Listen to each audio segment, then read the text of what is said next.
रात गहराती जा रही थी। गंगा के शांत जल में दियों की लौ हिल रही थी, लेकिन हवा नहीं चल रही थी।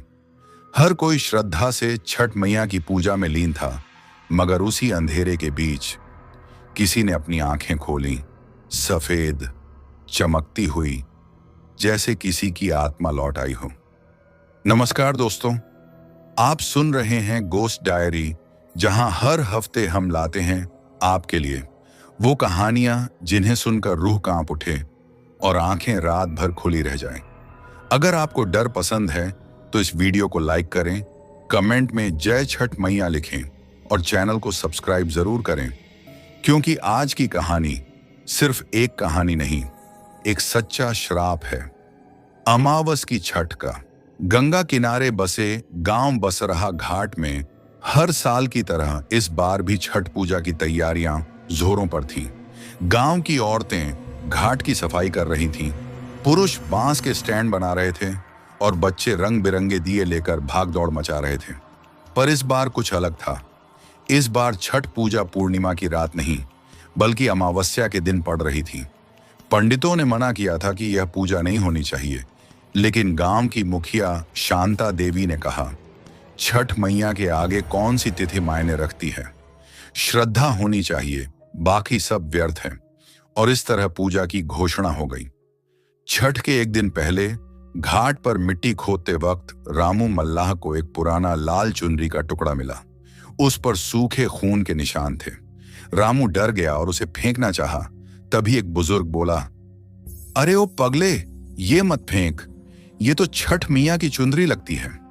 लेकिन रात को जब रामू घर लौटा, उसकी पत्नी ने बताया कि गांव में एक औरत, लालीबाई, बरसों पहले इसी घाट पर डूब गई थी और उसके बाद हर अमावस्या को कोई न कोई गायब हो जाता था। कहा जाता है लालीबाई बहुत सुंदर और श्रद्धालु स्त्री थी। हर छठ पूजा में वो सबसे पहले घाट पहुंचती और सबसे आखिर में लौटती। लेकिन एक साल जब उसका पति शहर से लौटने का वादा कर नहीं आया, तो वो अकेले ही गंगा में डूब गई, उसी चुनरी के साथ। लोग कहते हैं उसने मरने से पहले छठ मैया से प्रार्थना की थी, मैया अब हर साल कोई ना कोई मेरी तरह अधूरी पूजा करे और मेरी जगह जल में उतरे। उसके बाद घाट पर कभी शांति नहीं रही। सुबह का सूरज तो उगा, लेकिन गांव में अजीब सन्नाटा था। लोगों की हंसी खुशी में भी एक डर की लहर थी। रात को जब घाट पर पूजा शुरू हुई, चारों तरफ दियों की रोशनी और मंत्रों की गूंज थी और गंगा के जल में महिलाओं की परछाइयां झिलमिला रही थीं। शांता देवी सबसे आगे खड़ी थीं, लाल साड़ी में, सिर पर चुनरी ओढ़े हुए। उनके हाथों में पूजा की थाली थी, फल, दीपक और फूलों से सजी। लेकिन जब उन्होंने जल में झुककर अर्घ्य दिया, उनकी परछाई हिलने लगी, जैसे कोई और उनके पीछे खड़ा हो। अचानक जल में लहरें उठी, एक एक कर दिए बुझने लगे और किसी ने फुसफुसाया, लालीबाई आ गई। और सच में गंगा के बीच से एक स्त्री उभरी, लाल साड़ी में, लेकिन आंखें सफेद, बिना पुतलियों के। उसके होंठों पर एक अजीब सी मुस्कान थी और हाथों में वही पुरानी चुनरी। शांता देवी ने पीछे देखा, मगर बाकी औरतें ध्यान में थीं। किसी को कुछ दिखा ही नहीं, सिर्फ शांता देवी कांप उठी। वो स्त्री धीरे धीरे बोली, मेरा अर्घ्य अधूरा रह गया था, अब कोई इसे पूरा करेगा। अगले दिन सुबह शांता देवी का घर बंद मिला। दरवाजा अंदर से कुंडी लगा था और भीतर से सिर्फ पानी बहने की आवाज। लोगों ने तोड़ा। अंदर शांता देवी की लाश थी, उसी लाल साड़ी में जो पिछली रात उन्होंने पहनी थी। उनकी आंखें पूरी सफेद थीं और हाथ में वो पुरानी चुनरी थी जो रामू मल्लाह को घाट पर मिली थी।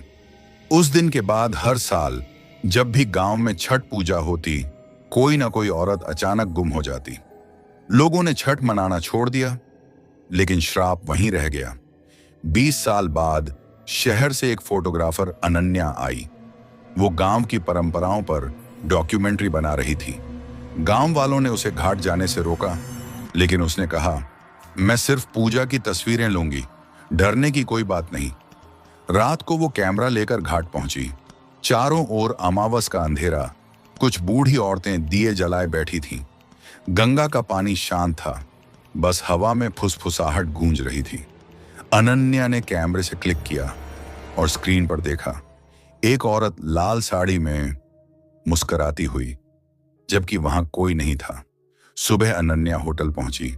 जब उसने कैमरा ऑन किया तो हर फोटो में वही औरत थी, कभी पास, कभी दूर, कभी उसके पीछे। आखिरी फोटो में वो औरत अनन्या के ठीक पीछे खड़ी थी और उसकी आंखें चमक रही थीं। अगले दिन अनन्या भी गायब हो गई। उसका कैमरा घाट पर मिला जहां पानी में दिए तैर रहे थे और गहराई से आती थी एक आवाज, मेरा अर्घ्य पूरा करो। अब उस घाट को कोई छठ घाट नहीं कहता, वो अब लाली घाट कहलाता है। कहा जाता है जो भी अमावस की रात वहां पूजा करता है वो खुद लाली बाई बन जाता है। लोगों ने वहां मंदिर बनवाया, दीवारें उठाई, लेकिन जब भी हवा चलती है लाल चुनरी उड़कर पानी में चली जाती है और घाट के पानी में किसी की मुस्कान झलक जाती है।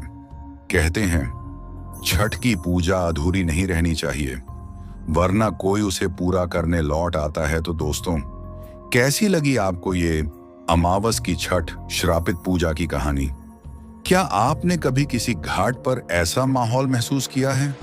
अगर हाँ, तो कमेंट में जय छठ मैया लिखना मत भूलना। और अगर डर अभी तक आपकी रूह में समा गया हो तो लाइक करो, शेयर करो और गोस्ट डायरी को सब्सक्राइब करो, क्योंकि अगली बार हम लौटेंगे एक और सच्चे डर की कहानी लेकर, जहां प्रार्थना ही बन जाती है मृत्यु का निमंत्रण।